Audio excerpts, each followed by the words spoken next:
So Mark, tell us about the ultra marathon mindset. What goes through your head in those 100-mile races? I don't know, I can make jokes and say nothing goes through my head, but it's not true. You gotta get into a state of like meditation. It really is the truth. You let your mind wander, but you're really, at the same time, you're extremely focused. And experience goes a long way. You know, there's a lot of ups and downs in 100-milers. My friend Michael Leva told me that. A lot of ups and downs. And that's something that really is something you gotta know is gonna happen. Nobody can run 100 miles feeling great the whole time. It's just not possible. So when you know things are gonna go bad, you just embrace it. And some of the best races is when I've suffered the most and didn't quit. Yeah. You know, a lot of people say, well, you can run 100 miles. How far do you think you could go? And I really internally believe that I can go for 85 years. I just take a lot of breaks in between. Yeah. And you gotta have that mentality where you don't give up.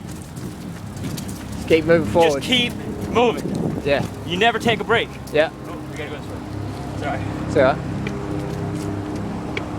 Across this. Yeah.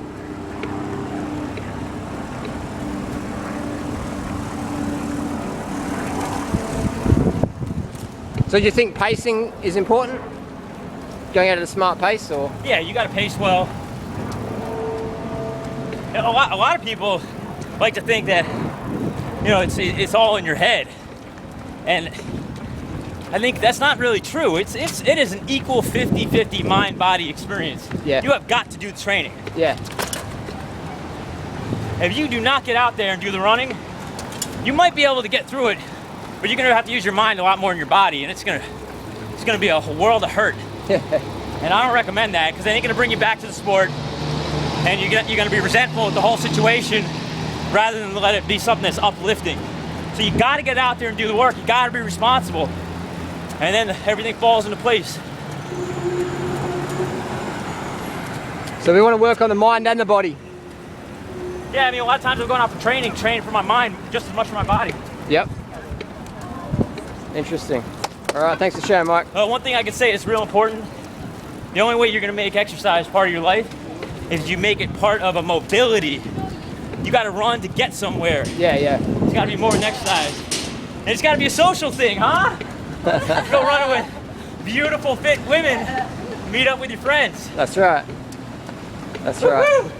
You look great. I'm definitely got the ultra look today. I love running with Kate, huh? Look at her, check her out, huh? She awesome or what? Kicking ass. So what's your secret for running, Kate? What's your tips for new runners? New runners, consistency. Consistency. Run every day. Yeah. And don't take long breaks. So You just gotta keep running. What would be a long break? No, some people get sore, they take 2 days off. Yeah. They're busy, they have 3 weeks off. Yeah. It's just like, even if you have to fit in 2 miles, like, yeah, go out, run 2 miles. Okay. Because 2 miles can turn into 4, 5, 6. Adds up. So consistency is your tip? Yeah. Okay. That's definitely key for anybody. Nice. And you gotta get some really cool clothes, huh? Yeah, if you yeah, got the gear, you got the gear, you feel like, you And you have to look good. Yeah. I mean, honestly, that's number one.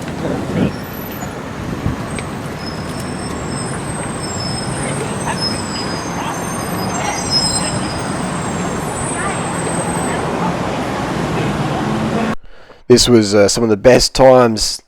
I had a great time hanging with Mike Arnstein. Mike Arnstein put me up. Had a tent on his back deck there for a bit, and I learnt a lot from this guy. I owe him a lot. He's like a cheeky monkey running. He's hilarious, man. But I definitely learned a lot running with Mike, hanging with Mike, just living with Mike, just watching him juggle family, business, and super high level fitness as well as an ultra marathoner, and also a fast marathoner, 2:28s and less. So Mike is just he's a little workhorse, man. He's a workhorse, and so I learned a lot from Mike. I wouldn't be really here today without Mike. What I learned from Mike was just work ethic. Just get it fucking done. Just get it done. He would be on his phone. He's like, Harley, what are you doing? You got to get a smartphone. I'm like, oh yeah. And he offered me a Samsung Galaxy back in the day. I was like, oh, that's all good, man. You keep it. But I didn't really understand. He was totally right though. And then I got a smartphone and I could just work harder, work more, work smarter. And he was just, Mike's the sort of guy you're talking to Mike and he's doing something as well. He's multitasking. He's always multitasking. And he's just really effective with his time. Effective versus efficient. Effective is getting things done. Efficient is doing things, but you're not to get, effective is getting it done. So Mike he showed me, without even telling me, just how to get things done. Just from seeing him do it. So my career, after going to the Woodstock Fruit Festival, just basically just hanging with Mike, just watching Mike. I was like, man, I've got to pick it up. I've got to pick my game up. And so after spending time with Mike, just watching him, man, he wasn't even preaching to me nothing. I was just watching him. I was thinking, man, I've got to pick my game up. I've got to pick up my game. And ever since then I did. And so thanks to Mike for great days back in 2011, 2012 and 2013. Had an epic time, man. Life-changing experiences. Fantastic. Appreciate it, bro.